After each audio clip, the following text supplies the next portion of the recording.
अध्याय 121 जुवान गोंग की योजना, मार्शल आर्ट संप्रदाय से अमर साधना संप्रदाय तक। शेन युए की बातें सुनकर झांग यूचुन ने भौहें चढ़ाईं। ली डोंगयुए ने उत्सुकता भरी नजरें दिखाईं, जबकि ली किंगक्यू ने हल्की सी मुस्कान दी। ठीक है, हम आपके ठीक होने तक इंतजार करेंगे। ली क्विंगक्यू तुरंत सहमत हो गए। शेन यू ने अपनी आंखें खोलीं और उनके भीतर से प्रचंड युद्ध भावना का विस्फोट हुआ। शेन यू ने आगे कहा, यह महज एक दोस्ताना मुकाबला है। मुझे अब सम्राट मिस्टिक स्वॉर्ड में कोई दिलचस्पी नहीं है। मैं क्लियर स्काई सेक्ट भी नहीं छोड़ रही हूँ, इसलिए आपको दबाव महसूस करने की जरूरत नहीं है। ली क्विंगक्यू हंसने से खुद को नहीं रोक सकी। मुझे कोई दबाव महसूस नहीं हो रहा है। आपका क्या हाल है? अगर आप फिर से हार जाते हैं तो निराशा में एकांतवास में मत चले जाना। शेन यू कहना चाहता था, अब तो मेरे हारने का कोई चांस ही नहीं है, लेकिन ली किंगक्यू की शरारती मुस्कान देखकर उसने खुद को रोक लिया। यद्यपि जियांग झाओशिया और जूनिंग की प्रतिभा उनसे कम नहीं थी, लेकिन तलवारबाजी के क्षेत्र में उनकी समझ उनसे कहीं अधिक थी। क्लियर स्काई सेक्ट के भीतर नहीं, बल्कि पूरी दुनिया में केवल ली किंगक्यू ही एक ऐसी शख्सियत थी जिसे वह समझ नहीं पा रहा था, एक ऐसी शख्सियत जिसने उसे अनिश्चित बना दिया था। मैं एक बार हार चुकी हूँ, अब डरने की क्या बात है? शेन यू ने हठपूर्वक कहा। उसने मन ही मन सोचा, बस देखते रहो, जब मैं अपने 10,000 तलवारों के साथ संप्रदाय में वापसी करके तुम्हें चौंका दूंगा। लेकिन क्यू को यह सुनकर हंसी आ गई और उन्होंने मुस्कुराते हुए कहा, चूंकि आप ठीक हैं, इसलिए मैं आपको एक्यूपंक्चर नहीं दूंगी। आपके योगदान को शिष्यों द्वारा दर्ज किया जाएगा और संप्रदाय के सभी लोगों को जानकारी देने के लिए सार्वजनिक रूप से पोस्ट किया जाएगा। शेन यू चुप रहा, उसका मन पहले ही आगामी द्वंद्व युद्ध की ओर चला गया था। उसके बाद ली क्विंगक्यू ने झांग यूचुन और ली डोंगयू के साथ घर छोड़ दिया। तलवार संप्रदाय के प्रांगण से बाहर निकलते ही ली किंगक्यू ने अंततः बोलना शुरू किया। आपको इस नोटिस को संभालना होगा। कोई अतिशयोक्ति नहीं, जो हुआ है ठीक वही लिखें। समझा? साथ ही किसी को भेजकर ली यांग और जाओ लिंगलों को लिंगशियाओ प्रांगण में आमंत्रित करवाएं। ठीक है। चौराहे पर पहुंचकर तीनों अलग अलग रास्तों पर चले गए। ली डोंगयुए आराम करने की अनिच्छा के कारण सीधे स्पिरिट फाइनेंस हॉल की ओर चल पड़ी, जबकि ली किंगक्यू अकेले लिंगशियाओ आंगन में लौट आए। वह लंबी मेज के बगल में रखी झूला कुर्सी पर बैठ गया और थोड़ी देर आराम करने के लिए अपनी आंखें बंद कर लीं। एक अगरबत्ती के जलने में जितना समय लगता है, उसके बाद ली यांग और जाओ लिंगलोंग आंगन में दाखिल हुए और जल्दी से लंबी मेज के पास जाकर ली किंगक्यू को आदरपूर्वक प्रणाम किया। लियांग शांत और संयमित दिखाई दे रही थी, उसमें घबराहट का कोई निशान नहीं था। हालांकि झाओ लिंगलोंग को ली किंगक्यू द्वारा पहली बार बुलाया जा रहा था और वह घबराहट महसूस करने से खुद को रोक नहीं पाए। उसने पहले भी कई बार ली किंगक्यू की ताकत देखी थी और वह जानती थी कि अपने 200 वर्षों के साधना के बावजूद भी वह इस संप्रदाय के गुरु का मुकाबला नहीं कर पाएगी। ली किंगक्यू ने अपनी आंखें खोलीं, झाओ लिंगलोंग की ओर देखा और पूछा, सुशी झाओ, ली इन संप्रदाय से आपका क्या संबंध है? ये सुनकर झाओ लिंगलोंग ने कुछ देर सोचने के बाद उत्तर दिया, यद्यपि मैं मिस्टिक इन आर्ट का अभ्यास करती हूँ, मैं ली इन संप्रदाय की शिष्या नहीं हूँ। मेरे गुरु ली इन संप्रदाय के एक वरिष्ठ सदस्य हैं। लियांग ने आगे कहा, मैं इस बात की गवाही दे सकता हूँ। वह बचपन से मेरे साथ रही है और कुल मिलाकर मुश्किल से 3 महीने ही मुझसे दूर रही है। मैं हमेशा सोचता रहा हूँ कि उसने इतनी शक्तिशाली मार्शल आर्ट कहाँ से सीखी होगी। हालांकि अब उसे पूरा भरोसा था कि वह झाओ लिंगलोंग को हरा सकता है, फिर भी उसके मन में उसके पिछले धोखे को लेकर नाराजगी थी। लेकिन क्यू ने शांत भाव से कहा, महान राजवंश के 3 संस्थापक संप्रदायों और निषिद्ध मार्शल गार्ड्स ने क्लियर स्काई संप्रदाय को कुचलने की कोशिश की, लेकिन तलवार देवता ने अकेले ही उन्हें खदेड़ दिया। मामला अभी खत्म नहीं हुआ है। मैं तीनों संस्थापक संप्रदायों का सफाया करने और निषिद्ध मार्शल गार्ड्स को जड़ से मिटाने की योजना बना रहा हूँ। उनका लहजा अनौपचारिक था, मानो वे किसी मामूली बात के बारे में बात कर रहे हों। झाओ लिंगलोंग के चेहरे के भाव में अचानक बहुत बड़ा बदलाव आया। लियांग ने भी यह उम्मीद नहीं की थी कि तीनों संस्थापक संप्रदाय गठबंधन करके क्लियर स्काई संप्रदाय पर आक्रमण करेंगे। वह बेहद क्रोधित था। उन संप्रदायों में क्या बुराई है जो शाही दरबार के चाटुकार बन गए हैं? लेकिन क्यू ने कहा, सुश्री झाओ, आप कई वर्षों से क्लियर स्काई संप्रदाय में हैं। हालांकि आपने आधिकारिक तौर पर सदस्यता नहीं ली है, फिर भी आपने हमारे शिष्यों का मार्गदर्शन किया है और हमारे साथ मिलकर युद्ध भी लड़ा है। आप पहले से ही हमारी ही हैं। यदि ली इन संप्रदाय में कोई ऐसा व्यक्ति है जिसकी आप रक्षा करना चाहती हैं, तो अभी बोलें। झाओ लिंगलोंग को उम्मीद नहीं थी कि ली किंगक्यू उसे ऐसा मौका देगी। कुछ पल हिचकिचाने के बाद उसने जवाब दिया, कोई नहीं, मैंने अपनी मर्जी से ली इन संप्रदाय की शिष्या नहीं बनी, यह मेरे परिवार द्वारा मुझ पर थोपा गया था। उसे विश्वास था कि ली किंगक्यू अपना वादा निभाएगा। वह ली इन संप्रदाय से किसी भी तरह का संबंध नहीं रखना चाहती थी। क्लियर स्काई सेक्ट के हस्तक्षेप के बिना भी ली इन सेक्ट का शाही सत्ता के साथ घनिष्ठ संबंध जल्द ही उसके पतन का कारण बन जाएगा। ली क्विंगक्यू ने सिर हिलाया, बस इतना ही, आप दोनों जा सकते हैं। दोनों ने दोबारा झुककर अभिवादन किया और फिर जाने के लिए मुड़ गए। ली किंगक्यू उठे और साधना के लिए 1000 आत्माओं की पवित्र भूमि की ओर जाने की तैयारी में पहाड़ के पीछे जंगल की ओर चल पड़े। लिंगशियाओ प्रांगण से निकलने के बाद लियांग ने झाओ लिंगलोंग की ओर मुड़कर कहा, तुम भी क्लियर स्काई संप्रदाय में क्यों नहीं शामिल हो जाते? झाओ जी ने अपनी सारी अंतरात्मा खो दी है और अपने ऊपर स्वर का प्रकोप मोल ले लिया है। वह देर सवेर सिंहासन खो देगा और उसकी सेवा करने वाले संप्रदाय और कुलीन परिवार नष्ट हो जाएंगे। मेरा ली परिवार पहले ही उसका विरोध करना शुरू कर चुका है, भले ही इसकी भारी कीमत चुकानी पड़ी हो, हम डटे रहने में कामयाब रहे हैं। वेजू के राजा का उपनाम भी झाओ है, उनका समर्थन करना राजद्रोह नहीं है। झाओ लिंगलोंग को प्रलोभन हुआ। उनकी मुख्य जिज्ञासा आदिम एकता के धर्मग्रंथ में थी। जब से ली यांग ने इसका अभ्यास शुरू किया था, उसकी ताकत भयावह गति से बढ़ रही थी। तथापि उसने धीरे से पूछा, क्या आपको यकीन है कि सम्राट के पतन के बाद वेजू का राजा सिंहासन पर बैठेगा? लियांग ने हैरानी से उसकी ओर देखा, उसे समझ नहीं आ रहा था कि वह ऐसा सवाल क्यों पूछेगी। वेजू के राजा के अलावा सिंहासन पर दावा करने की योग्यता या शक्ति किसके पास थी? झाओ लिंगलोंग ने इसके बाद कुछ नहीं कहा और तेजी से आगे बढ़ गई। रात हुई। सभी हॉल मास्टर लिंगशियाओ प्रांगण में एकत्रित हुए। शेन यूए नहीं आया, वह अभी भी स्वास्थ्य लाभ कर रहा था। लेकिन क्यू ने झांग योचुन से शेन यूए की चोटों का विवरण बताने को कहा, हालांकि यह बात सभी को पहले से ही पता थी। उस दोपहर से पहले फ्री स्पिरिट हॉल ने पूरे संप्रदाय में नोटिस लगाए थे, जिसमें 3 संस्थापक संप्रदायों और निषिद्ध मार्शल गार्डों के विश्वासघात को उजागर किया गया था। क्लियर स्काई सेक्ट के सभी लोग गुस्से में थे और शेन यू की ताकत की बहुत प्रशंसा कर रहे थे। इस युद्ध के बाद शिष्यों के बीच शेन यू का दर्जा लगभग जियांग झाओशिया के बराबर हो गया था। अगर वह न होता तो दुश्मन क्लियर स्काई माउंटेन तक पहुंच जाते और जानमाल का नुकसान होना तय था।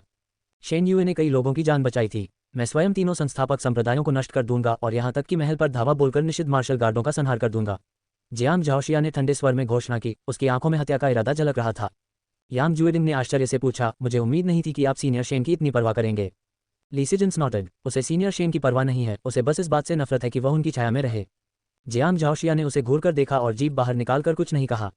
जूनिंग ने आगे बात की, मैं इस मिशन की जिम्मेदारी संभाल सकता हूँ। युवराज को बचाने की आखिरी कोशिश ने उन्हें बेहद निराश कर दिया था। इस बार वह खुद जुवानगोंग का सामना करने के लिए दृढ़ संकल्पित थी। लेकिन क्यू ने कहा, इस अभियान को भव्य बनाओ, पूरे मार्शल जगत को पता चले कि हम 3 संस्थापक संप्रदायों के विरुद्ध आगे बढ़ रहे हैं। निषिद्ध मार्शल गार्ड से चुपचाप निपटो। जूनिंग, तुम टीम का नेतृत्व करोगे, मैं स्वयं 30 सच्चे संचार शिष्यों को तुम्हारे साथ भेजूंगा। उसका इरादा तीनों संस्थापक संप्रदायों की प्रतिष्ठा के खंडहरों के ऊपर उठकर संपूर्ण मार्शल जगत को क्लियर स्काई संप्रदाय की शक्ति दिखाना था।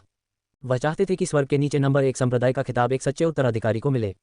गुरुजी, मैं असफल नहीं होऊंगा, जूनिंग ने जोर से जवाब दिया। जियांग झाओशिया कुछ बोलना चाहता था लेकिन खुद को रोक रहा था। लेकिन क्यू ने आगे कहा, हाल ही में चौथी कनिष्ठ बहन और मैंने एक ऐसी पवित्र भूमि की खोज की है जो संप्रदाय के विकास में सहायक हो सकती है। तीसरे कनिष्ठ भाई, आप उनके साथ जाए, मुझे कई कामों में आपकी मदद की आवश्यकता होगी। ये सुनकर जियांग झाओशिया के चेहरे पर थोड़ी नरमी आई, हालांकि वह अब भी नाखुश लग रहा था। वह दुश्मनों को मार गिराना ज्यादा पसंद करता था, लेकिन क्यू द्वारा उल्लिखित पवित्र भूमि के बारे में सभी उत्सुक हो गए। क्लियर स्काई संप्रदाय के मौजूदा 2 सदस्य पहले से ही साधना में बहुत सहायता प्रदान कर रहे हैं, एक और सदस्य को जोड़ने से उन सभी को बहुत लाभ होगा। दुनिया में अफरा तफरी मची हुई है और हम नहीं जानते कि यह उथल पुथल कब तक चलेगी। क्लियर स्काई संप्रदाय को ऐसे और शिष्य तैयार करने होंगे जो आत्मनिर्भर हो सकें। मैं सभी हॉल मास्टर्स से निवेदन करता हूं कि आप स्वयं को इसके लिए समर्पित करें। ली क्विन क्यू ने गंभीरता से बात की, उन्हें इस बात पर पूरा यकीन था। जियांग झाओशिया और जूनिंग के जल्द ही भेजे जाने के साथ ही संप्रदाय की आंतरिक शक्ति काफी कम हो जाएगी। अंततः शक्तिशाली शिष्यों की संख्या अभी भी बहुत कम थी। उन्हें उम्मीद थी कि एक दिन हर हॉल में जियांग झाओशिया या जूनिंग जैसे कम से कम 2 शक्तिशाली शिष्य होंगे। हालांकि फिलहाल यह असंभव लग रहा था, लेकिन यह एक ऐसा लक्ष्य था जिसके लिए प्रयास करना जरूरी था। सभी हॉल मास्टर्स ने गंभीरता से सिर हिलाया और अपना सर्वश्रेष्ठ देने का वचन दिया। एक और शाम आ गई। घायल मार्शल आर्ट विशेषज्ञों का एक समूह आराम करने और अपनी चोटों का इलाज करने के लिए शी नदी के किनारे रुक गया। बिखरे बालों और लंबे बालों वाला जुवानगोंग नदी के किनारे खड़ा था और पानी में अपने प्रतिबिंब को निहार रहा था। उसने अब भी अपना दुष्टभूत का मुखौटा पहन रखा था, हालांकि उसका सिर ढकने वाला आभूषण गायब था और उसका काला चोला फटा हुआ था।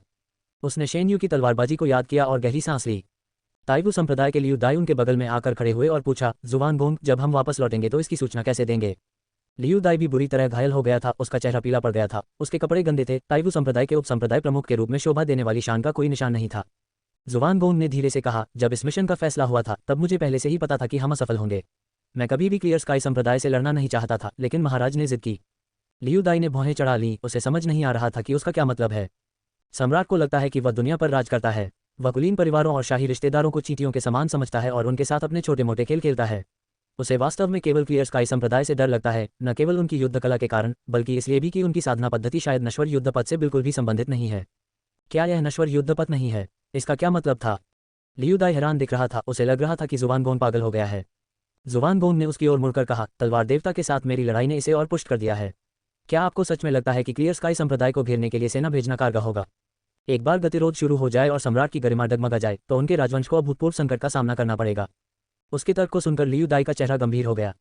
ताइवू संप्रदाय ने अपना भाग्य सम्राट के भाग्य से जोड़ लिया था। उनकी सफलता का अर्थ था उनका गौरव, उनकी हार का अर्थ था उनका विनाश। अचानक लियू दाई को एहसास हुआ कि सम्राट का साथ देना एक मूर्खतापूर्ण कदम था। ताइवू संप्रदाय अहंकारी हो गया था, मार्शल कला की दुनिया में आए बदलावों से अनजान था और क्लियर स्काई संप्रदाय की ताकत को पूरी तरह से कम आंक रहा था।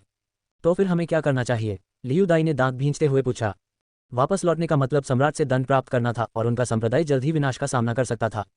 उसके हृदय में निराशा छा गई। केवल एक ही रास्ता है, जुवानगोंग ने एक अजीब लहजे में कहा। किस रास्ते से? लियू दाई ने उत्सुकता से पूछा। अचानक जुवानगोंग ने अपनी हथेली से लियू दाई की छाती पर प्रहार किया। लियू दाई की आंखें भय से चौड़ी हो गईं। तुरंत ही उसने महसूस किया कि उसकी आंतरिक ऊर्जा समाप्त हो रही है, उसके रक्त में उग्र हलचल हो रही है। भयभीत होकर उसने संघर्ष करने की कोशिश की, लेकिन उसका शरीर हिल नहीं रहा था। आप? लियू दाई के चेहरे पर निराशा छाई हुई थी। उसके पैर कमजोर पड़ने से पहले वह मुश्किल से एक शब्द ही बोल पाया था, हालांकि जुवानगोंग ने उसे सहारा दिया और गिरने से बचा लिया। उसके कान के पास झुककर जुवानगोंग ने फुसफुसाते हुए कहा, एकमात्र उपाय।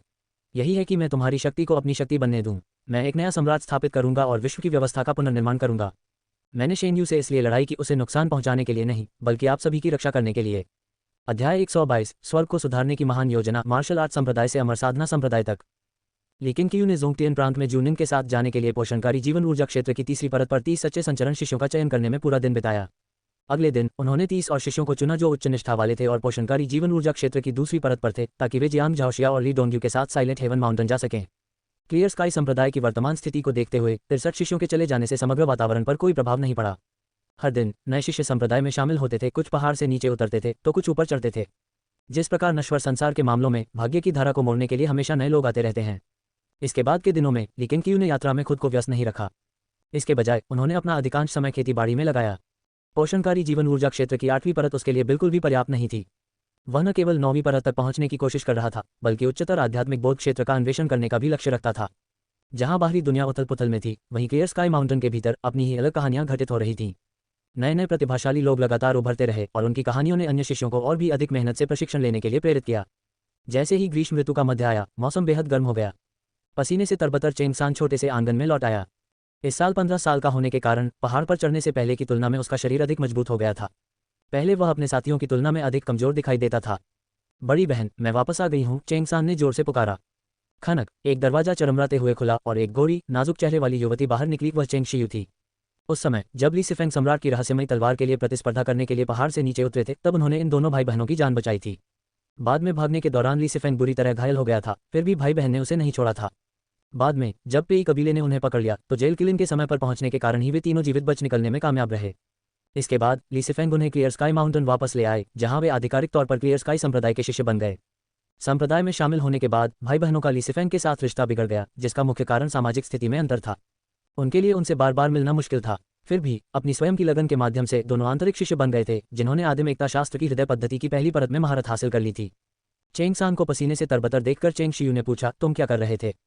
वे मार्शल डिबेट प्लेटफॉर्म का पुनर्निर्माण कर रहे हैं और मैंने भी इसमें हाथ बटाया है। बड़ी बहन, तलवार देवता एक बार फिर संप्रदाय प्रमुख को चुनौती देने वाले हैं। हमें इसे साथ में देखने जाना चाहिए, चेंगसान ने उत्साह से कहा। ये सुनकर चेंग शियू की आंखें चमक उठीं। ये तो हमें अवश्य देखना चाहिए। जब से उसने खेती करना शुरू किया था, तब से उसका स्वभाव बदल गया था। उसकी हड्डियों में निहित लचीलापन और भी मजबूत हो गया था और उसने अपना लक्ष्य पा लिया था, क्लियर स्काई संप्रदाय की एक सच्ची ट्रांसमिशन शिष्या बनना। अतीत में वह अपने द्वारा किए गए हर काम में आत्मविश्वास की कमी महसूस करती थी और उसे किसी भी प्रकार की उपलब्धि का एहसास नहीं होता था। लेकिन जब से उसने आदिम एकता शास्त्र का अध्ययन करना शुरू किया था, तब से उसकी स्वाभाविक प्रतिभा के लिए अक्सर उसकी प्रशंसा की जाती रही है। हर दिन वह अपने शरीर के भीतर जीवन शक्ति की वृद्धि को महसूस कर सकती थी, जो उसे अभूतपूर्व संतुष्टि से भर देती थी और उसे लगन से प्रशिक्षण करने के लिए प्रेरित करती थी। जब चेंगसान आंगन के कुएं से पानी भर रहा था, तो उसने सुनी हुई बातों के बारे में बताया। एनफोर्समेंट हॉल ने हाल ही में एक और प्रतिभाशाली व्यक्ति को जन्म दिया है, लुकिंग नाम का। वह केवल 3 साल पहले ही शामिल हुआ था और आज वह पोषणकारी जीवन शक्ति के चौथे स्तर पर पहुंच गया है। बड़ी बहन, आपको देखना चाहिए था कि वह कितना लोकप्रिय है। जहां भी वह जाता है, शिष्यों की भीड़ उसे घेर लेती है। यहाँ तक कि पहाड़ की तलहटी में बसे कुछ परिवार भी उसे अपने पक्ष में करना चाहते हैं और अपनी बेटियों की शादी उससे करने का प्रस्ताव देते हैं। चेंगसान ने ईर्ष्या से कहा। क्लियर स्काई सेक्ट में प्रवेश करने के बाद उनके दृष्टिकोण का दायरा काफी विस्तृत हो गया था और उन्हें अपनी साधारणता का एहसास होने लगा था। वह अपने गरीब परिवार में जन्म लेने पर अफसोस जताता था, लेकिन उस संप्रदाय में हर किसी को मौका मिलता था। फिर भी आदिम एकता के धर्मग्रंथ के अध्ययन के माध्यम से व्यक्तियों के बीच अंतर और भी स्पष्ट होते गए, जिससे व्यक्ति को अपनी औसत दर्जे की स्थिति को स्वीकार करने के लिए मजबूर होना पड़ा। चेंग शियू ने आह भरी। पोषणदायक जीवन शक्ति के क्षेत्र की चौथी परत पहुंच से बहुत दूर प्रतीत होती है। चेंगसान ने अपना सिर घुमाया और मुस्कुराया। बड़ी बहन, आप पहले ही दूसरे स्तर पर पहुंच चुकी हैं। आप एक दिन जरूर चौथे स्तर पर पहुंच जाएंगी, ये तो बस समय की बात है। लेकिन हाँ बड़ी बहन, क्या आप कभी भाईली से अपने प्यार का इजहार नहीं करेंगी? भले ही लोग कहते हैं कि उनकी सगाई पेई परिवार की युवती से हो चुकी है, लेकिन अभी तक कुछ भी तय नहीं हुआ है। आपके पास अभी भी मौका है। चेंग शियू ने उसे घूरते हुए चिढ़कर कहा, तुम्हारी बहन कैसी है? मैं इतनी बेशर्म नहीं हूँ। मुझे पता है मैं उसके लायक नहीं हूँ, तो मैं उससे क्यों चिपकी रहूंगी? वैसे भी मैं उससे बड़ी हूँ। अगर यह बात फैल गई तो मजाक का पात्र बन जाएगी। इस बारे में फिर कभी बात मत करना। हमारे पास जो कुछ भी है वह सब उसी की वजह से है। हम उससे और कुछ नहीं मांग सकते, समझे? ठीक है, मैं अब इसका जिक्र नहीं करूंगा, चेंगसान ने बेबसी से जवाब दिया और फिर धीमी आवाज में कुछ बुदबुदाया। वह तो बस मजाक कर रहा था। फिलहाल उनका ली सिफेंग से कोई वास्तविक संपर्क नहीं था और यहाँ तक कि उनका विवाह भी उनके नियंत्रण से परे था। उसने सुना था कि ली सिफेंग केवल संप्रदाय के गुरु से ही डरता था, जो कि आमतौर पर अपने शिष्यों के साथ सौम्य व्यवहार करते थे, लेकिन अपने छठे कनिष्ठ भाई के साथ विशेष रूप से सख्त थे और बिना किसी झिझक के उसे दंडित करते थे। सानवा, सारा दिन इधर उधर भागना बंद करो, अपनी साधना पर अधिक ध्यान दो, वास्तव में वही मायने रखती है, चेंग शियू ने याद दिलाया। मुझे पता है, चेंगसान ने लापरवाही से जवाब दिया। उसकी आवाज़ सपाट थी। चेंग शियू ने और कुछ कहने के लिए अपना मुंह खोला लेकिन बोलने की हिम्मत नहीं जुटा पाए। दोनों भाई बहन एक साथ क्लियर स्काई संप्रदाय में शामिल हुए थे। वह पहले ही दूसरी परत तक पहुंच चुकी थी, जबकि चेंग सान पहली परत पर ही अटकी हुई थी। वह अच्छी तरह समझती थी, बात यह नहीं थी कि चेंग सान मेहनत नहीं करता था, बल्कि उनकी स्वाभाविक प्रतिभा में अंतर था। हालांकि दोनों एक ही माता पिता की संतान थी, लेकिन परिवार में आई त्रासदी से पहले चेंग शियू को हमेशा अपने छोटे भाइयों की देखभाल करने के लिए कहा जाता था। वह उनकी परछाई बनकर जीती रही थी, लेकिन संप्रदाय में शामिल होने के बाद उनकी भूमिकाएं उलट गई थीं। तभी युआन क्यूई आंगन में दाखिल हुआ। उसे देखते ही चेंग शियू ने तुरंत अभिवादन किया और धीरे से याद दिलाया, सांवा, यहाँ कोई है। चेंग सान ने अपना सिर घुमाया। जब उसने युआन क्यूई का चेहरा स्पष्ट रूप से देखा तो उसके भाव में जबरदस्त बदलाव आया। उसने जल्दी से लकड़ी की बाल्टी नीचे रख दी और झुककर गहरा प्रणाम किया। हालांकि युआन क्यूई की उम्र केवल 17 वर्ष थी, लेकिन संप्रदाय में हर कोई जानता था कि वह सीधे संप्रदाय प्रमुख के अधीन सेवा करता था। उनकी प्रतिष्ठा लगभग हॉल मास्टर के बराबर थी, कोई भी उन्हें नाराज करने की हिम्मत नहीं करता था। युआन ची ने भाई बहनों को देखकर कहा, पंथ के गुरु चाहते हैं कि तुम दोनों दानव वशीकरण कक्ष के निर्माण में भाग लो। एक बार यह स्थापित हो जाए तो तुम इसके आधिकारिक शिष्य बन जाओगे। क्या तुम तैयार हो?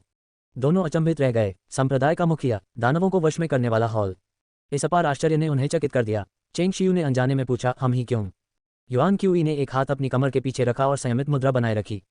शांत मुस्कान के साथ उन्होंने कहा, संप्रदाय के गुरु ने बताया कि आपने एक बार हॉल मास्टर ली सिफेंग की रक्षा की थी। वे इस कृतज्ञता को कभी नहीं भूले हैं। हालांकि संप्रदाय में आपका समय कम रहा है, इसलिए आपको इतनी जल्दी पदोन्नत करने से दूसरों में असंतोष पैदा हो सकता था, इसीलिए उन्होंने अब तक इंतजार किया। चेंग शियू और चेंग सान ने एक दूसरे की ओर देखा। दोनों ने एक दूसरे की आंखों में एक ही तरह का उत्साह देखा। उन्होंने तुरंत सहमति दे दी। युआन क्यूई ने उन्हें रजिस्टर में अपना नाम अपडेट करने के लिए फ्री स्पिरिट हॉल जाने का निर्देश दिया, फिर मुड़कर चला गया। उसके चले जाने के बाद चेंग सान खुशी से झूम उठा, उसका चेहरा प्रसन्नता से भर गया। चेंग शियू भी उतनी ही प्रसन्न थी। हालांकि वह पोषणकारी जीवन ऊर्जा क्षेत्र की दूसरी परत तक पहुंच चुकी थी, लेकिन हॉल की शिष्या बनना कोई आसान काम नहीं था, खासकर अपने छोटे भाई को साथ लाने की अनुमति मिलना। उसके बाद युआन क्यूई ने कई अन्य प्रांगणों का दौरा किया, जहां एक के बाद एक इसी तरह के रोमांचक दृश्य सामने आए। जल्द ही स्थापित होने वाले दानव दमन कक्ष की खबर तेजी से फैल गई। राक्षसों पर विजय शब्दों ने शिष्यों के बीच गर्मागर्म बहस छेड़ दी, यहां तक कि यह बात पहाड़ पर मौजूद तीर्थयात्रियों के कानों तक भी पहुंच गई। क्लियर स्काई सेक्ट आखिर क्या योजना बना रहा था? इस दुनिया में राक्षस कहां कहां मौजूद थे? झेन्यांग शाही शहर में महल के कियानवू हॉल के भीतर स्वर्ग के पुत्र झाओ जी अजगर के सिंहासन पर पालथी मारकर बैठे थे। उसके बाल बिखरे हुए थे और उसने केवल रात्रि वस्त्र पहन रखे थे, जिसमें शाही गरिमा का कोई अंश नहीं था।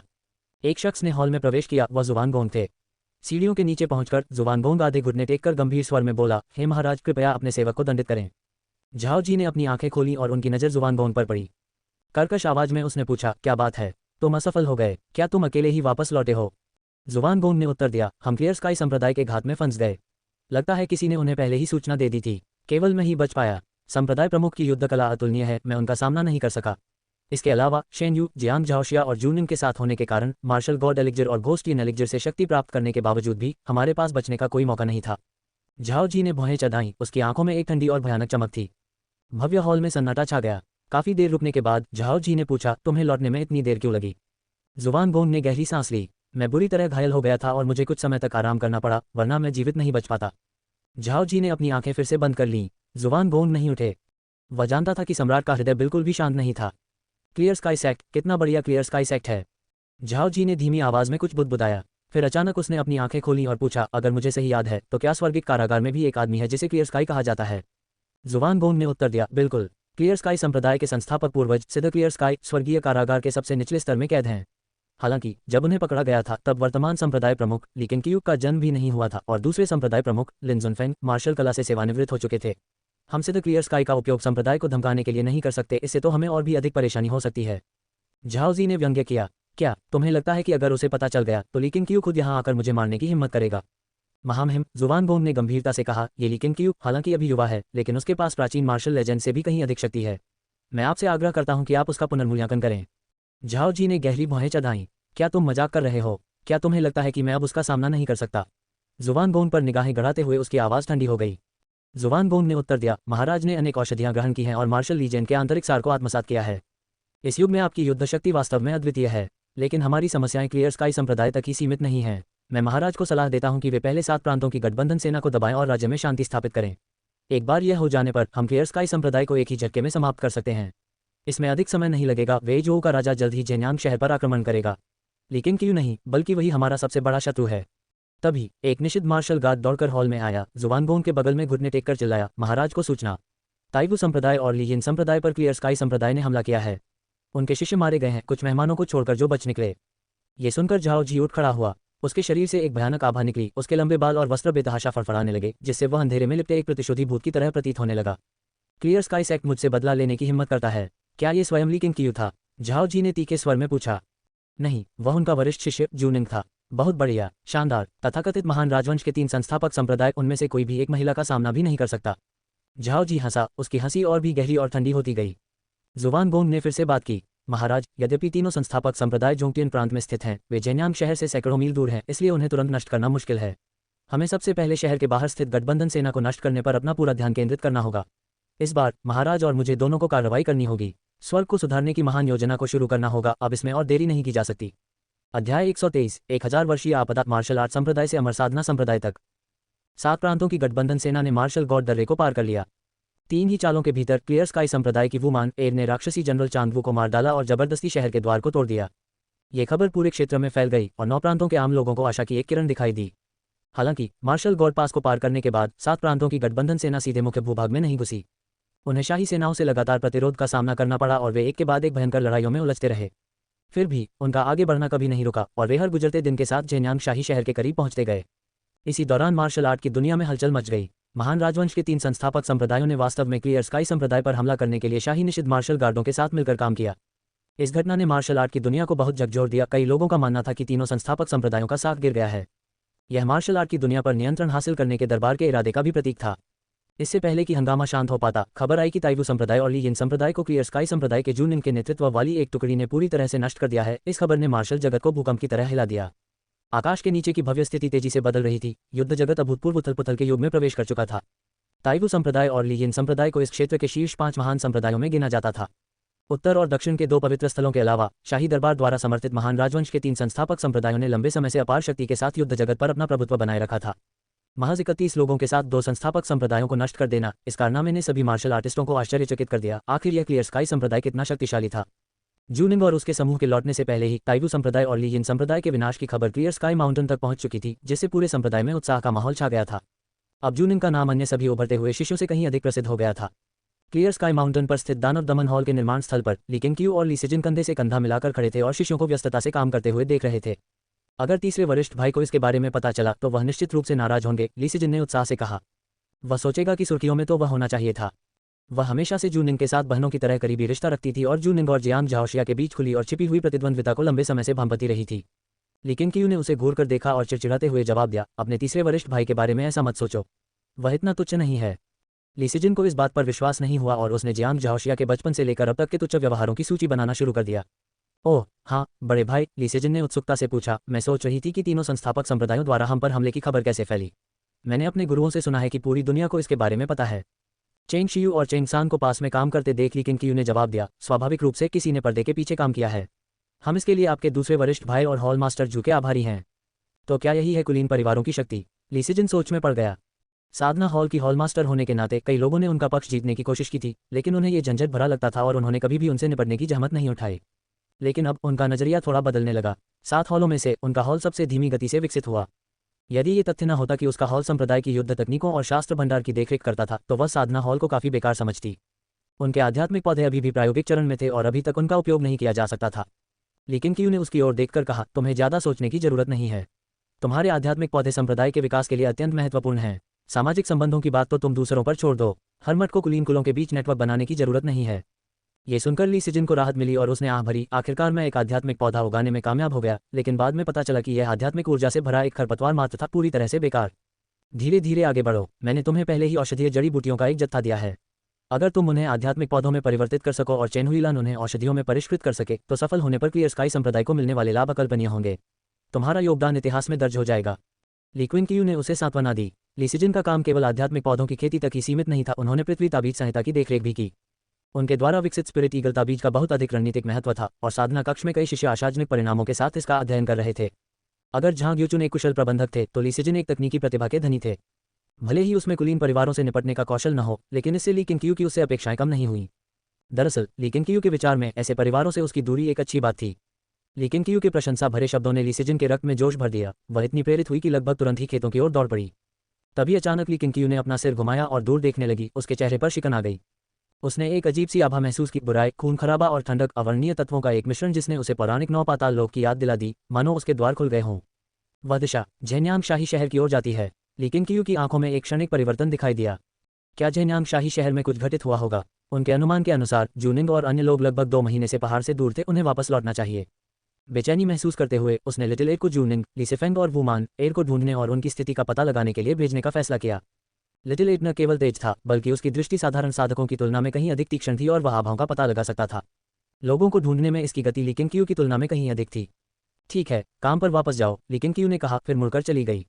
लीसिजिन अपने द्वारा चित्रित उज्ज्वल भविष्य में अभी भी डूबा हुआ था, इसलिए उसने उसकी बेचैनी पर ध्यान नहीं दिया। जैसे जैसे संध्या ढलने लगी, एक विशाल नदी के किनारे जूनिंग ने क्लियर स्काई सेक्ट के शिष्यों को आगे बढ़ाया। लीसेफेंग, वू मानेर और झांग यू सभी उपस्थित थे। अधिकांश लोग निराश और स्तब्ध प्रतीत हो रहे थे। लीसेफेंग अपनी पीठ पर सम्राट की रहस्यमयी तलवार लिए हुए दूर स्थित पहाड़ों की ओर देखने लगा, जो आसमान तक पहुंचने वाली दीवारों की तरह ऊंचे उठ रहे थे और उसकी दृष्टि को अवरुद्ध कर रहे थे। वे पहले ही जोंगटियन प्रांत छोड़ चुके थे, फिर भी 2 दिन पहले हुई लड़ाई अभी भी उनके दिमाग में गूंज रही थी। पीछे मुड़कर मत देखो, हम उन्हें बचा नहीं सके। वैसे भी सम्राट की सेना सबको पकड़ नहीं सकती थी, अधिकतर लोग तो जिंदा बच निकले होंगे। झांग यू ने आंख भरते हुए लीसेफेंग के कंधे पर थपथपाते हुए कहा। लीसेफेंग मुड़ी और दोनों कंधे से कंधा मिलाकर चलने लगे। कुछ देर बाद लीसेफेंग ने खुद को रोक नहीं पाया और पूछा, अब दुनिया कैसी होगी?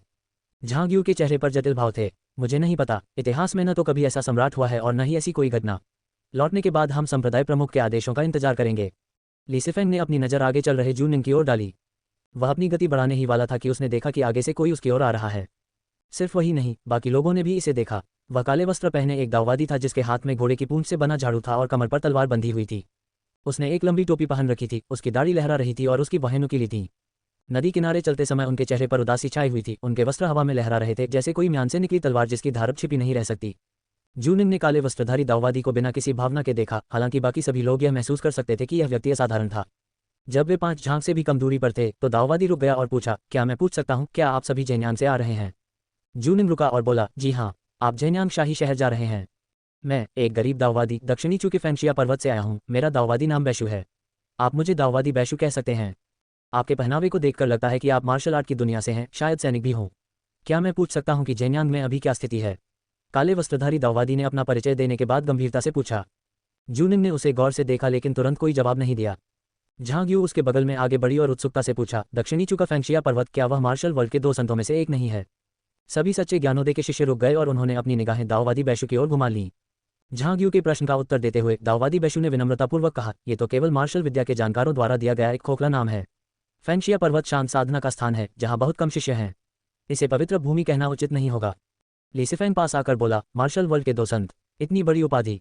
झांग यू ने आह भरी। आज के दौर में 2 संतों का नाम मिल गया है, लेकिन 40 साल पहले शाही दरबार द्वारा 3 संस्थापक संप्रदायों की स्थापना से पहले 9 प्रांतों में मार्शल कला की दुनिया उत्तरी और दक्षिणी संतों का आदर करती थी।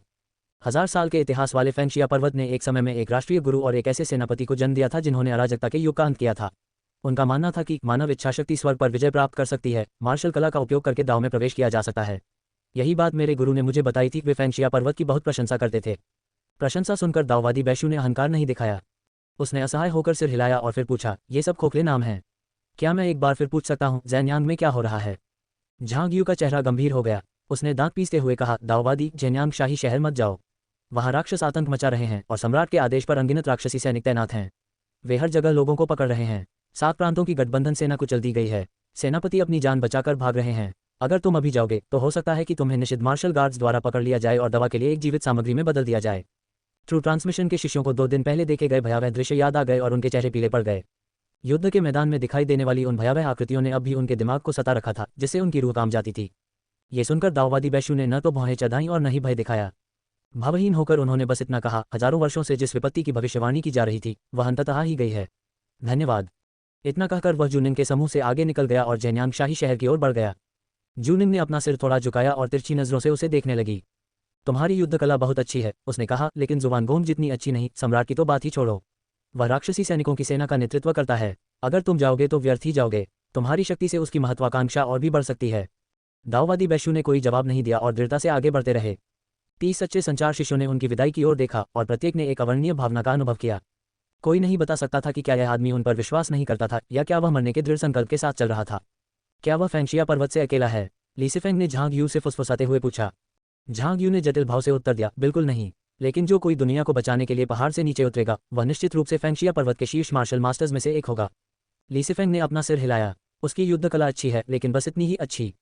चलो चलते हैं, जूनिंग ने अपने कदम बढ़ाते हुए कहा। बाकी लोग भी उनके पीछे पीछे चल रहे थे। चलो भी, आकाश से एक तीखी चीख गूंजी। जूनिंग ने ऊपर देखा, उसकी बाहें थोड़ी सी ऊपर उठी हुई थीं। एक सच्चे दीक्षा प्राप्त शिष्य ने कहा, क्या ये संप्रदाय गुरु का दिव्य बाज नहीं है? सभी ने ऊपर की ओर देखा तो लिटिल एट की राजसी आकृति आसमान में ऊंचाई पर चक्कर लगाती हुई दिखाई दी। दाववादी बैशु ने अपना सिर घुमाया, उसे विशालकाय काला बाज दिखाई दिया और साथ ही उसे क्लियर स्काई सेक्ट के शिष्यों की आवाजें भी सुनाई दी। ऐसे उग्र स्वभाव वाले व्यक्ति को वश में करने के लिए उनके संप्रदाय के गुरु असाधारण ही होंगे। किसने सोचा होगा कि ऐसा विलक्षण व्यक्ति आज भी इस दुनिया में मौजूद है? कितना अफसोस, मैं उनके जीवित रहते उनसे मिल नहीं सकता, उन्होंने सोचा। दाववादी बैशु ने कुछ और बार ऊपर देखा, फिर मुड़कर क्लियर स्काई सेक्ट की विपरीत दिशा में चलने लगा। नदी की लहरें किनारों से टकरा रही थीं, हवा और रेत सुनसान मैदानों में बह रही थीं। लिटिल एट के दृष्टिकोण से दाववादी बैशु इतना छोटा, इतना महत्वहीन दिखाई देता था कि वह अपने पीछे कोई हल्का सा निशान भी नहीं छोड़ पाता था। अध्याय 124, दिव्य समय, सांसारिक लाभ, मानवीय सामंजस्य, मार्शल आर्ट संप्रदाय से अमर साधना संप्रदाय तक। लिटिल एट ने तुरंत कार्रवाई की। महज 3 दिनों में वह लौट आया और ली किंगक्यू को सूचित किया कि जूनिंग और अन्य लोग पहले ही ली सिफेंग के समूह से मिल चुके हैं और अब वापस लौट रहे हैं। तभी ली किंगक्यू ने राहत की सांस ली। हालांकि वह लगातार जेन्यांग शाही शहर की दिशा से निकलने वाली एक रहस्यमय आभा को महसूस कर सकता था, जिससे उसके लिए अपने मन को शांत करना मुश्किल हो रहा था। अपनी वर्तमान शक्ति के साथ वह वैसी आभा से भयभीत नहीं था। जिस बात ने उसे बेचैन कर दिया वह ये थी कि वह इसके स्रोत को नहीं जानता था, चाहे वह सम्राट, ग्रैंडमास्टर जियांग या जुवानगोंग से आया हो, और क्या उनके पास अभी भी गुप्त तुरुप के पते हैं। दुनिया बहुत विशाल थी। दुनिया को बचाने के बारे में सोचने से पहले उसे क्लियर स्काई सेक्ट की सुरक्षा सुनिश्चित करनी थी। 9 दिन और बीत गए। जूनिंग और उसका समूह आखिरकार लौट आया। उनमें से हर कोई यात्रा से थका हुआ और स्पष्ट रूप से निराश था। जोंगटियन प्रांत से क्लियर स्काई माउंटेन तक की यात्रा लंबी और कठिन थी। इतनी जल्दी वापस आने का मतलब था कि उन्होंने अपनी यात्रा को तेज करने के लिए जीवन शक्ति का उपयोग किया था। लेकिन क्यू ने पहाड़ पर मौजूद सभी हॉल मास्टर्स को बुलाया। इस बार शेन यू भी उपस्थित थीं। जब सभी लोग इकट्ठा हो गए तो जूनिंग ने सबसे पहले उनकी स्थिति के बारे में बताया। ताइवू संप्रदाय और लीयिन संप्रदाय पहले ही उनके हाथों नष्ट हो चुके थे। हालांकि जियांजी संप्रदाय पहुंचने पर उन्होंने पाया कि संप्रदाय पहले ही खाली कर चुका था और अपने पीछे कोई निशान नहीं छोड़ गया था। उन्होंने कई दिनों तक जांच की, लेकिन जियांजी संप्रदाय के ठिकाने के बारे में कोई सुराग नहीं मिल सका और अंत में उन्हें खोज बंद करनी पड़ी। लेकिन क्यू ने इस पर ज्यादा टिप्पणी नहीं की और इसके बजाय झांग यू से उनके पहले के अनुभवों को बताने को कहा। झांग यू ने मार्शल गॉड पास की घेराबंदी से शुरुआत की। उन तीनों ने लगभग 2 महीने तक चले भीषण युद्ध में 7 प्रांतों की गठबंधन सेना का साथ दिया था। जब वे अंततः जेन्यांग शाही शहर पहुंचे तो उनका सामना काले कवच वाले अजीब सैनिकों के एक समूह से हुआ, जो शहर की दीवारों पर कूदकर नीचे मौजूद लाखों सैनिकों की ओर बढ़ रहे थे। पहले तो किसी ने ज्यादा ध्यान नहीं दिया, लेकिन जल्द ही उन्हें पता चला कि काले कवच वाले उन सैनिकों के पास राक्षसी ताकत और भयानक गति थी। बेहद कम समय में ही उन्होंने गठबंधन को भारी नुकसान पहुंचाया। ली सिफेंग और वू मान ए भी लड़ाई में शामिल हो गए, लेकिन वे काले कवच वाले सैनिकों को आसानी से मार नहीं सके। इतना ही नहीं, निषिद्ध मार्शल गार्ड भी युद्ध में शामिल हो गए और कुछ ही समय बाद स्वयं सम्राट प्रकट हुए। सम्राट की युद्धकला की कुशलता ने झांग यू और अन्य लोगों को बुरी तरह से झकझोर दिया। ली सिफेंग ने कहा, मुझे लगा कि सम्राट सीनियर शेन से भी अधिक शक्तिशाली थे। उनकी शक्ति भयावह थी। एक ही वार से वे दर्जनों सैनिकों को गंभीर रूप से घायल कर सकते थे। उनकी गति अविश्वसनीय रूप से तेज थी। जब मैंने उनसे तलवारबाजी की तो मैं उन पर एक भी वार नहीं कर पाया। अगर जूनिंग समय पर न पहुंचती तो मैं गंभीर रूप से घायल हो सकता था। एक बात जो उसने खुलकर नहीं कही, उसने महसूस किया था कि सम्राट मिस्टिक स्वॉर्ड की तलवार आत्मा भी बेचैन थी, मानो किसी दुर्जय शत्रु का सामना कर रही हो। इससे सम्राट के प्रति उसका भय और भी गहरा गया। सभी लोग आश्चर्यचकित रह गए। शेन यू ने अपनी आंखें सिकोड़ लीं। यांग ज्यूडिंग ने खुद को ये पूछने से नहीं रोका, क्या मार्शल लीजेन का आंतरिक कोर वास्तव में इतना शक्तिशाली था? शायद ये सिर्फ वह आंतरिक कोर ही नहीं था, झांग यूचुन ने गंभीरता से कहा। सम्राट ने वर्षों से लोगों को गोलियां बनाने का आदेश दिया है। उनकी साधना अकल्पनीय होगी। इसमें कोई आश्चर्य नहीं कि उन्होंने गठबंधन सेनाओं को इकट्ठा होने से नहीं रोका। वे वास्तव में किसी सांसारिक शक्ति से नहीं डरते। जूनिंग ने आगे कहा, सम्राट की मार्शल आर्ट वाकई बहुत शक्तिशाली है। हालांकि मैंने उनसे कुछ ही वार किए, लेकिन मुझे यह आभास हो गया कि उन्हें हराना लगभग असंभव होगा। इसके लिए मरने की हिम्मत के साथ लड़ना होगा। मुझे डर था कि शिष्यों को नुकसान होगा, इसलिए मेरे पास पीछे हटने के अलावा कोई विकल्प नहीं था। झांग यूचुन ने सहमति में सिर हिलाया। आपने सही निर्णय लिया। आपका मिशन महान राजवंश के 3 संस्थापक संप्रदायों का संहार करना था, न कि सम्राट की हत्या करना। जूनिंग के नेतृत्व में सच्चे संचारण के सभी शिष्य पोषणकारी जीवन ऊर्जा क्षेत्र की तीसरी परत के थे। क्लियर स्काई संप्रदाय के लिए एक भी सदस्य का खोना एक गंभीर क्षति होगी। तुम्हारे कहे अनुसार उन राक्षसी सैनिकों ने शायद मार्शल गॉड पिल्स या यिंग घोस्ट पिल्स का सेवन नहीं किया होगा। सम्राट के पास इससे भी कहीं अधिक भयावह प्रकार का अमृत होना चाहिए, शेन यू ने कहा। जब उसने पहले निषिद्ध मार्शल गार्ड से लड़ाई की थी तो उसे मार्शल गॉड या यिंग घोस्ट पिल्स के उपयोगकर्ताओं से निपटना विशेष रूप से कठिन नहीं लगा था। आखिरकार वे भी नश्वर शरीर के ही थे। लेकिन झांग यू के विवरण से ऐसा प्रतीत होता है कि उन राक्षसी सैनिकों में दोनों गोलियों के प्रभाव संयुक्त रूप से मौजूद थे। अपार शक्ति, भूत जैसी चपलता, दर्द के प्रति असंवेदनशीलता और मार्शल आर्टिस्टों की आंतरिक ऊर्जा को भस्म करने की क्षमता। ऐसे प्राणियों की कल्पना मात्र से ही रोंगटे खड़े हो जाते थे और कथित तौर पर उनकी संख्या 10,000 से भी अधिक थी। झूयान ने भौहें चढ़ाईं। अगर इतने सारे राक्षसी सैनिक हैं तो सम्राट ने इसकी तैयारी बहुत पहले से की होगी। मुझे लगता है कि उन्होंने जानबूझकर 7 प्रांतों की संयुक्त सेना के जेन्यांग शाही शहर पहुंचने का इंतजार किया। उस सेना में सिर्फ सैनिक ही नहीं थे, कई युद्धकला विशेषज्ञ भी थे। अगर सम्राट को सचमुच अपने औषधियों के लिए युद्धकला कलाकारों की जरूरत थी तो यह उनके लिए बहुत फायदेमंद साबित होगा। लेकिन क्यू पूरी प्रक्रिया के दौरान चुप रही। जूनिन के समूह द्वारा लाई गई खुफिया जानकारी सुनने के बाद उसने सम्राट की वर्तमान शक्ति का आकलन करना शुरू कर दिया और यह विचार करने लगा कि क्या क्लियर स्काई संप्रदाय संभवतः उसका मुकाबला कर सकता है। उन हजारों राक्षसी सैनिकों को कम नहीं आंका जाना चाहिए था। यदि वह अपने शिष्यों को युद्ध में नेतृत्व करता तो हताहत होना अपरिहार्य होता, चाहे वह कितना भी शक्तिशाली क्यों न हो। वह एक ही समय में 2 स्थानों पर नहीं हो सकता था। झांग यूचुन ने ली किंग की ओर मुड़कर कहा, वरिष्ठ भाई, हमें जल्दबाजी में कोई कदम नहीं उठाना चाहिए। दुनिया विशाल है, सारा बोझ केवल क्लियर स्काई संप्रदाय पर नहीं पड़ना चाहिए। यदि सभी प्रांत सम्राट के विरुद्ध एकजुट हो जाएं तो विजय संभव हो सकती है। महान ली राजवंश बहुत विशाल था। 7 प्रांतों की संयुक्त शक्ति उसकी पूरी क्षमता से बहुत कम थी। झांग यूचुन का मानना था कि एक बार यह बात फैल जाए तो और भी बड़ी ताकतें इकट्ठा हो जाएंगी। लेकिन क्यू ने सिर हिलाया। हालांकि मन ही मन वह सोच रहा था, अगर वे देरी करते हैं तो क्या इससे केवल सम्राट को ही फायदा होगा। झूयान ने कहा, सचमुच हम लापरवाही नहीं बरत सकते। संप्रदाय प्रमुख, मैं ज़ेन्यांग शाही शहर के भीतर की स्थिति की यथासंभव जांच करने के लिए लोगों को भेजूंगा। बाकी लोग सहमत हो गए। उन सभी को यह आभास हो गया था कि इस बार स्थिति गुजोऊ राज्य की राजधानी से अलग थी। अब उन्हें कहीं अधिक भयावह शक्ति का सामना करना पड़ रहा था। लेकिन क्यू ने कहा, फिलहाल गश्त बढ़ा दो। शिष्यों को पहाड़ से नीचे आने जाने की संख्या कम करने के लिए कहो। सभी ने सिर हिलाया। यह मामला उन सभी के दिलों पर भारी बोझ बना हुआ था, न केवल इसलिए कि सम्राट की शक्ति असीम थी, बल्कि इसलिए भी कि कोई नहीं जानता था कि अंततः वह क्या चाहता था। मंद रोशनी वाले कियानवु हॉल में धड़ाम, एक शव सीढ़ियों से लुढ़ककर विशाल हॉल के फर्श पर जा गिरा। चारों ओर दर्जनों शव बिखरे पड़े थे, कुछ कैदियों की वर्दी में तो कुछ कवच पहने हुए। सीढ़ियों के शीर्ष पर झाओ जी ड्रैगन सिंहासन के सामने पालथी मारकर बैठे थे। उनकी हथेलियां उनके घुटनों पर ऊपर की ओर टिकी हुई थीं और काली ऊर्जा उनके शरीर के चारों ओर लिपटी हुई थी। उसके लंबे बाल खुले हुए थे और लहरा रहे थे, जिससे उसका रूप सचमुच भयावह लग रहा था। एक के बाद एक निषिद्ध मार्शल गार्ड शवों को घसीटते हुए हॉल में प्रवेश करते गए। जैसे ही उनका काम खत्म हुआ, एक और समूह नए कैदियों और सैनिकों को लेकर अंदर आया। झाओ जी, तुम्हारी मृत्यु कष्टदायी हो। महाराज, मुझसे गलती हुई, कृपया मुझे एक मौका दीजिए, मैं आपकी निष्ठापूर्वक सेवा करूंगा। झाओ जी, स्वर्ग के पुत्र के रूप में तुम स्वर्ग के नीचे सभी के पिता हो। तुमने ऐसे अत्याचार कैसे किए? क्या तुम्हें सम्राट और अपनी प्रजा के समक्ष शर्म नहीं आती? हमें बताओ, क्या तुम अब भी इंसान हो या राक्षस बन गए हो? महाराज, उन राक्षसों के बहकावे में न आए। इस दुनिया में कोई भी सचमुच अमर नहीं रह सकता। कुत्ते के सम्राट, भूत बनकर भी मैं तुम्हें कभी माफ नहीं करूंगा। जैसे ही कैदियों को घसीटते हुए अंदर लाया गया, हॉल में अफरा तफरी मच गई। झाओ जी ने अपना दाहिना हाथ उठाया और एक इशारे से एक कैदी को हवा में खींच लिया। उसकी उंगलियों ने उस आदमी का गला जकड़ लिया और उसे तुरंत चुप करा दिया। ये दृश्य देखकर बाकी लोग दहशत से जम गए। उनकी भयभीत निगाहों के बीच झाओ जी ने अपना मुंह खोला और कैदी के चेहरे से एक हल्की धुंधली सी भाप को अंदर खींच लिया।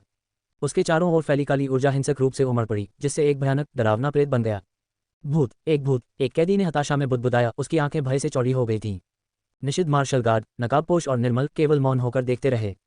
कुछ ही देर में कियानवु हॉल में दर्द भरी चीखें गूंजने लगी। ये दृश्य नरक की गहराइयों जैसा था। आधे घंटे बाद पहरेदार एक एक करके शवों को बाहर खींचने लगे। उसी क्षण जुवानगोंग ने हॉल में प्रवेश किया और सीढ़ियों के पास जाकर झाओ जी को गहन प्रणाम किया। महाराज, सरणी मंच का निर्माण कार्य चल रहा है। यह अधिकतम 3 दिनों में पूरा हो जाएगा, लेकिन ग्रैंडमास्टर का कहना है कि हमें शुभ समय की प्रतीक्षा करनी होगी। जुवानगोंग ने सूचना दी। तो फिर ग्रैंडमास्टर की सलाह का पालन करें। महाराज, जुवानगोंग ने गंभीरता से कहा, मैं सुझाव देता हूं कि मंच तैयार होते ही स्वर्ग को सुधारने की महान योजना शुरू कर दी जाए। हम अब और देरी नहीं कर सकते। इस समय हम एक भी गलती बर्दाश्त नहीं कर सकते। आकाश को सुधारने की महान योजना में जल्दबाजी नहीं की जा सकती। झाओ जी ने शांत भाव से उत्तर दिया। जैसा कि ग्रैंडमास्टर ने कहा, अमरता के मार्ग के लिए दिव्य समय, सांसारिक लाभ और मानवीय सामंजस्य की आवश्यकता होती है। इनमें से कोई भी अनुपस्थित नहीं होना चाहिए। ये सुनकर जुवानगोंग ने मन ही मन गाली दी, मूर्ख। जैसे ही वह उसे और समझाने ही वाला था कि एक बूढ़ा मंत्री हॉल में दाखिल हुआ, उसके बगल में रुका और झाओ जी से कहा, महाराज, दक्षिणी चू के फेंशिया पर्वत से एक दूत आया है।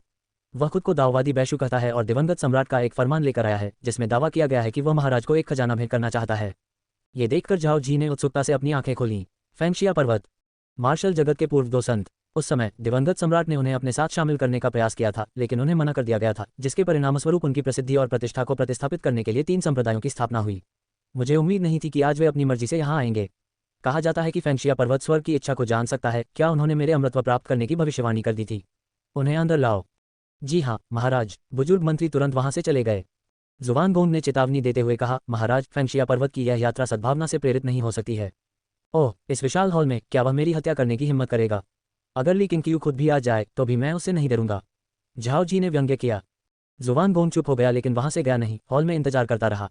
झाओ जी ने उसे बर्खास्त नहीं किया और बस अपनी साधना फिर से शुरू कर दी। कुछ समय बाद वृद्ध मंत्री दाववादी बैशु को साथ लेकर हॉल में लौटे। झाओ जी ने अपनी आंखें खोलीं और उसकी जांच की। दाववादी बैशु के हाथ में घोड़े की पूंछ से बना एक झाड़ू था। उनका चेहरा शांत था। वह जुवानगोंग के पास गए, झाओ जी को प्रणाम किया और कहा, मैं फेंशिया पर्वत का बैशु नामक ये विनम्र दाववादी कुछ महीने पहले आकाश का अवलोकन करके महान ली वंश में एक बड़े परिवर्तन की भविष्यवाणी कर चुका हूँ। इसलिए मैं महाराज को एक अनमोल भेंट अर्पित करने आया हूँ। बोलते बोलते उन्होंने अपने वस्त्र से एक हस्तलिखित पत्र निकाला और उसे प्रस्तुत करने के लिए सीढ़ियों की ओर बढ़े। जुवानगोंग ने उसे रोकने के लिए हाथ उठाया। इसे मुझे दे दो। दाऊवादी बैशु ने उसकी ओर एक नज़र डाली, फिर उसे वह पांडुलिपि सौंप दी। झाओ जी से परामर्श किए बिना जुवानगोंग ने इसे फहराया। अंदर एक भूदृश्य चित्र था जो देखने में बिल्कुल भी असामान्य नहीं था। इस चित्र का क्या महत्व या अर्थ है? जुवानगोंग ने दाऊवादी पर निगाहें गड़ाए हुए पूछा। झाओ जी सीढ़ियों पर बैठी उन्हें चंचल भाव से देखती रही और सवाल पूछना बंद नहीं किया। दाऊवादी बैशु ने उत्तर दिया, ये चित्र मेरे संप्रदाय के संस्थापक कुलपति द्वारा छोड़ा गया था। उनके शब्दों के अनुसार केवल वही व्यक्ति जो स्वर्ग के आदेश को धारण करता है इसके भीतर छिपे स्वर्गीय रहस्यों को देख सकता है। ये सुनकर झाओ जी ने कहा, जुवान किंग, ये चित्र मुझे सौंप दो। कुछ देर की झिझक के बाद जुवानगोंग स्क्रॉल को लेकर सीढ़ियों से ऊपर चढ़ गया। बूढ़ा मंत्री उत्सुकता से देख रहा था, उसे समझ नहीं आ रहा था कि उस पत्र में क्या रहस्य छिपा है। लेकिन जैसे ही जुवानगोंग झाओ जी के सामने आकर उसकी दृष्टि को अवरुद्ध करने लगा, दाऊवादी बैशु ने अचानक अपने हाथ अपनी छाती पर रख लिए और तेजी से कुछ बुदबुदाने लगा। तलवार के म्यान से बाहर निकलने की आवाज के साथ ही ठंडी रोशनी की एक तेज किरण हॉल में फैल गई। सहज रूप से जुवानगोंग मुड़ा और उसने देखा कि एक प्रेत उसकी ओर से तेजी से बढ़ रहा है। उनकी पुतलियां सिकुड़ गईं। उसने अपनी आंखों के कोने से महसूस किया कि वह प्रेत बिल्कुल दाऊवादी बैशु जैसा दिखता था, फिर भी दाऊवादी सीढ़ियों के नीचे खड़ा था, उसे ध्यान से घूर रहा था। दो दाऊवादी बैशु, अध्याय 125, स्वर्ग से अवतरित होना, मार्शल आर्ट संप्रदाय से अमर साधना संप्रदाय तक। जुवानगोंग की प्रतिक्रिया अविश्वसनीय रूप से तेज थी, फिर भी इस समय वह दाऊवादी बैशु की गति के साथ तालमेल नहीं रख सका। जैसे ही उसके दिल में सदमे की लहर दौड़ी, दाऊवादी बैशु का वह हुबहू प्रेत उसके पास से गुजरा और उसके हाथ में मौजूद स्क्रॉल छीन लिया। उसे एक हाथ से पकड़े हुए वह प्रेत झाओ जी के सामने रुक गया। झाओ जी जमीन पर पालथी मारकर बैठ गया, वह भी प्रतिक्रिया देने में असमर्थ था। दाऊवादी बैशु को स्क्रॉल खोलते देख उनकी आंखें अनायास ही चौड़ी हो गईं। उसने सहज ही उठने की कोशिश की, लेकिन पेंटिंग के भीतर से तलवार की एक छाया फूट पड़ी। उस तलवार की छाया ने उसके शरीर के चारों ओर मौजूद काली ऊर्जा को तेजी से संघनित होने के लिए मजबूर कर दिया और एक प्रेत जैसी आकृति उस पर प्रकट हुई, जिसने उसे तलवार के वार से बचा लिया। जुवानगोंग पीछे मुड़ा और उसे पकड़ने के लिए हाथ बढ़ाया, लेकिन उसकी हथेली सीधे दाऊवादी बैशु के प्रेत को चीर गई और कुछ भी नहीं पकड़ पाए। वह तुरंत मुड़ा और सीढ़ियों के नीचे स्थित दाऊवादी बैशु की ओर दौड़ पड़ा। दाऊवादी बैशु के वास्तविक शरीर में अभी भी हस्त मुद्रा का भाव बरकरार था। जुवानगोंग के हमले का सामना करते हुए उसने बचाव के लिए कोई कदम नहीं उठाया। टकराना। जुवानगोंग ने दाऊवादी बैशु पर एक ही हथेली से प्रहार किया, जिससे वह भव्य हॉल से बाहर उड़ गया। उनके बगल में खड़ा बूढ़ा मंत्री दहशत से पीछे हट गया। जुवानगोंग की आकृति एक पल में ही चमक उठी और हॉल से बाहर निकलकर सफेद पत्थर की सीढ़ियों पर दौड़ते हुए धुंधली छवियों में तब्दील हो गई। वहां उसने जमीन पर पड़े दाऊवादी बैशु को पकड़ा और उसकी गर्दन तोड़ दी। जीवन के सभी निशान मिट जाने की पुष्टि करने के बाद जुवानगोंग के अनुभव हॉल की ओर वापस मुड़ गया। अंदर दाऊवादी बैशु का प्रेत अभी तक विलीन नहीं हुआ था। उसने अभी भी स्क्रॉल को ऊपर उठा रखा था और उसके भीतर तलवार की छाया ने झाओ जी के माथे को भेद दिया था। झाओ जी के शरीर पर मौजूद प्रेत जैसी आकृति कांप रही थी, स्पष्ट रूप से विरोध करने के लिए संघर्ष कर रही थी। महाराज, जुवानगोंग ने घबराकर चिल्लाया। जैसे ही वह आगे बढ़ने वाला था, दाऊवादी बैशु का प्रेत अचानक झपटा और तलवार की छाया झाओ जी की खोपड़ी से होकर गुजरी, जिससे वह प्रेत चकनाचूर हो गया। बूढ़ा मंत्री भय से फर्श पर गिर पड़ा और दाऊवादी बैशु के प्रेत को इस तरह से घूरने लगा मानो उसने कोई जीवित भूत देख लिया हो। यहाँ तक कि जुवानगोंग भी डर से जम गया, उसे समझ नहीं आ रहा था कि क्या करे। दुष्ट प्राणी, नश्वर संसार का अभिशाप, राजा बनने के अयोग्य, तेरे पाप क्षमा से परे हैं। यदि स्वर्ग भी तुझे नहीं बख्शेगा तो फेंगशिया पर्वत तुझे ले जाएगा। दाऊवादी बैशु की आवाज क्रोध से गूंज उठी। उसका प्रेत अनगिनत चांदी सफेद प्रकाश की लकीरों में विलीन हो गया, जो वापस स्क्रॉल में समा गईं। अगले ही पल वह स्क्रॉल चकाचौंध कर देने वाली रोशनी से जगमगा उठा। भीतर मौजूद तलवार की छाया पीछे हटने लगी और एक और झाओ जी को बाहर खींच लाई, जिसका रूप दाऊवादी बैशु के समान था, मायावी और सारहीन। जुवानगोंग झाओ जी के बगल में प्रकट हुआ। उसकी हथेली ने एक ब्लेड का रूप ले लिया और उसने तलवार की छाया पर प्रहार किया।